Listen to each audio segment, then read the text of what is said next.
It's been a while since your parents have been here to watch you play in Calgary. How exciting is it to have them in town?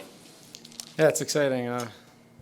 Obviously, like you said, they haven't been here in a long time. They're super excited. It's been a while since they had to be here at the Dome, so they're excited. I'm excited. It's going to be a fun couple weeks here with them. Was it planned that they were going to be here all like months ago, or is this because of the 100 points? No, it was planned. They were coming out. My dad just got done coaching last weekend. They lost the Nationals, so he's done coaching. So he's coming up for 2 weeks, and I'll be surprised if he goes home before I go home at the end of the season. So we'll see. Your dad, I just talked to him, and he said that it sounded like he's cut from the same cloth as Daryl. How would you compare the two? Yeah, I mean, he was a farmer growing up. My dad milked the cows before school. Came home from school, had to do it. His younger siblings were a little bit better at sports than him because he was always, out on the farm. So, kind of looking, I guess that's kind of similar. And he was always hard on me. My dad, growing up, if I played bad, he was hard on me, and I think that's why I play well under, coaches who kind of demand a lot from their players. Is I kind of grew up that way.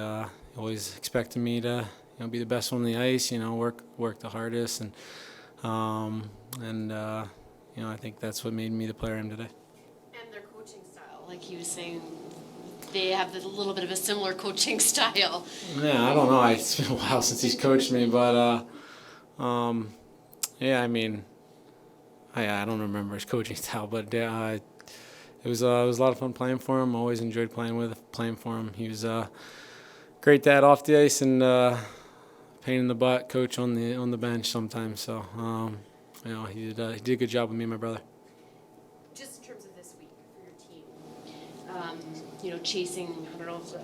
We just talked to Daryl, and it's not about chasing a playoff spot, but that is ultimately the goal in the next 10 games, right? So, what's sort of your take on that?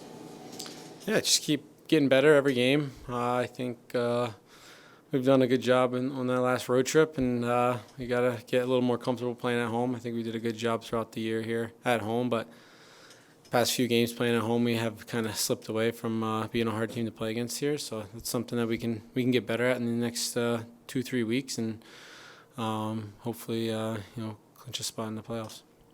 Were you the type of kid, Johnny, growing up that you wanted to have these goals? Was 100 points in a National Hockey League season, was that something that ever crossed your mind during your hockey journey? Or no, as a kid I just wanted to play in the NHL. I never dreamed of that. I didn't think anything of that. I just was hoping I could play in the NHL someday. And as I got older, a little bit closer at the end of my college career, I kind of thought maybe it's a possibility, and got the opportunity to do it. And a lot of guys are playing well this year, and a lot of people are having career years. So it's been fun to watch and be a part of. Did it bug you a few years ago when you stopped at 99 though? 100 is right there, such a nice round number. You're so close. No. What's one more point? Basically there. It's just like I said.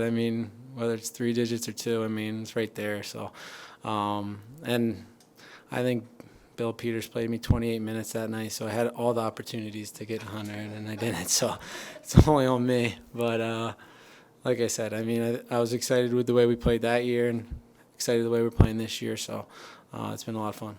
Johnny, I asked Nikita last week, he was on the Avalanche team that eliminated the Flames back in 2019, what the difference between this team is and that team. And he said that team was easy to play against, and this team isn't. What has made this team tougher to play against? I think the way Daryl makes us play. I think he's done a good job, kind of bringing that new system into our team. And I think we have, 4 or 5 6'5", 6'6" players on our team, so that makes it difficult to do too. And I think we're hard to play against down low. I think a lot of guys, are throwing the body around, and it makes a difference. Johnny, did you ever wonder over the last couple of years whether you could get back to playing the way you have this year, which is arguably the best you've ever played in the NHL? No, I think I'm the same player, as I have played throughout my time here. Obviously, growing older, a little more experience, and kind of reading the situation, the time of the game, and this and that, and those type of stuffs. But looking back in my past few years, I mean, obviously the points weren't there and everything, but when you're playing with the one year I played with Monty and Lindy, a really healthy Monty too, who could, he was a really good player that year for us. And then, this year playing with Lindy and Chucky, I mean, two really, really talented players as well. So, you got to find the right match of players to play with and, create some chemistry and go from there. And maybe the past, 2-3 years I haven't found that chemistry that I've had with those two lines, but I think I'm still the same player that I've been. Are you enjoying playing hockey as much as you ever have at this level this year? Yeah, I enjoyed every time I step on the ice. Never take it for granted what I get to do. So sometimes it's it's frustrating sometimes when you're losing games but you never have a bad day here. Coming to the rink, being with your teammates, and getting to play hockey is your job. John, is it a little different hosting your parents as a married guy? Is your house a little cleaner now? No, same thing. My parents love to go out to eat and eat some steaks out here. They really enjoy that. Pretty much the same. Play cards every once in a while, watch some movies, and just feel like I'm at home again.